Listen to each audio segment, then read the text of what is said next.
Bonjour à toutes et à tous et bienvenue pour un nouveau numéro de Metal Missile et Plastic Gun. Aujourd'hui, de nouveau, une partie supplémentaire de notre cycle Exosquad avec, la dernière fois nous avons vu Kaz Takagi et son Space Exoframe. Il faut bien que les méchants aient de quoi répliquer de leur côté. Donc aujourd'hui, nous allons voir le Neo Fighter Space E-Frame de Strax, donc, qui est un Neo Sapien vraiment très méchant et très belliqueux. Donc voici notre ami Strax, un Neo Sapien, dans toute sa splendeur, donc est censé mesurer entre 2 mètres et 2 mètres 20, possède 2 pouces opposables, est génétiquement supérieur à l'être humain, et quand même les gars en face ont des soucis à se faire. Et voici son vaisseau, donc l'équivalent de ce qu'avait Kaz Takagi. Ici, c'est le Neo Fighter Space E-Frame.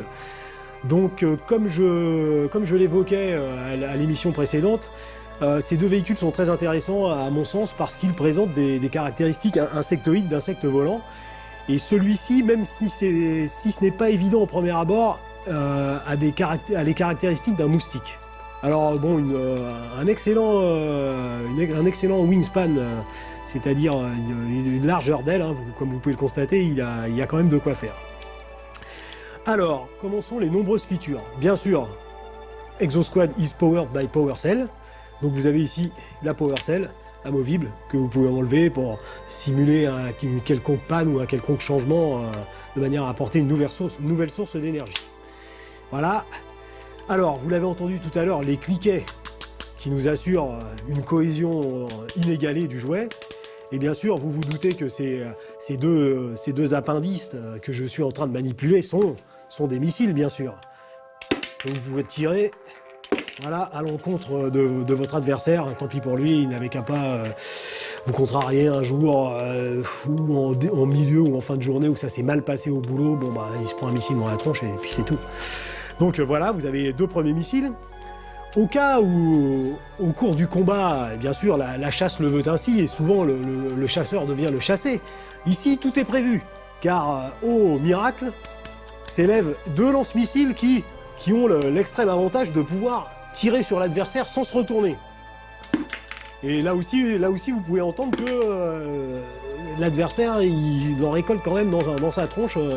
Les missiles, il y a vraiment un souci de silhouette de l'engin, un côté aérodynamique quand il est comme ceci, et puis là, de montrer vraiment une manifestation de puissance de feu avant la réelle manifestation de puissance de feu, celle qui fait mal.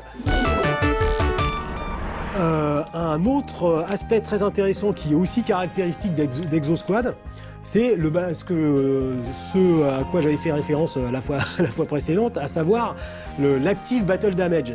C'est-à-dire qu'en l'occurrence ici, quand vous avez un autre véhicule Exosquad, vous pouvez tirer des missiles sur celui-ci, et si vous touchez ces parties-là, hop, ça fait sauter les panneaux qui protègent les moteurs. Et donc vous pouvez simuler activement du Battle Damage.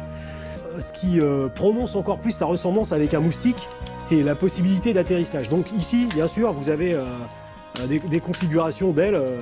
Les ailes, vous pouvez les changer de position. Mais le plus intéressant, c'est ça. C'est que vous pliez les ailes ainsi, avec un formidable bruit de cliquet, hein, comme je me plais à les entendre. Et ensuite, vous allongez les bras, vous ouvrez les pieds, et puis vous dépliez ce qui pourrait être justement le rostre d'un moustique. Donc vous tirez dessus pour l'allonger, ensuite vous ouvrez le pied, et là, un autre truc technique vraiment génial et vraiment inventif, c'est que vous abaissez le cockpit avec du cliquet une fois de plus, voilà, et ainsi vous obtenez la position de décollage ou d'atterrissage du Neo Sapien Space E-Frame. Donc ça c'est vraiment très original, le design général est vraiment bien, le fait que ça soit mobile et modifiable, c'est bien pensé. Et puis voilà, personnellement je trouve que il y a vraiment une ressemblance insectoïde, et ça m'évoque vraiment un moustique en train de se poser sur vous pour vous sucer le sang. Voilà, un superbe design de l'Active Battle Damage, et puis une ressemblance, j'allais dire frappante, mais piquante avec les moustiques. N'oubliez pas que les moustiques sont dans les insectes les plus mortels qui est à la surface de cette planète. On ne joue pas avec les moustiques. C'est bien la preuve que les jouets sont quelque chose de beaucoup trop sérieux pour être confiés aux enfants.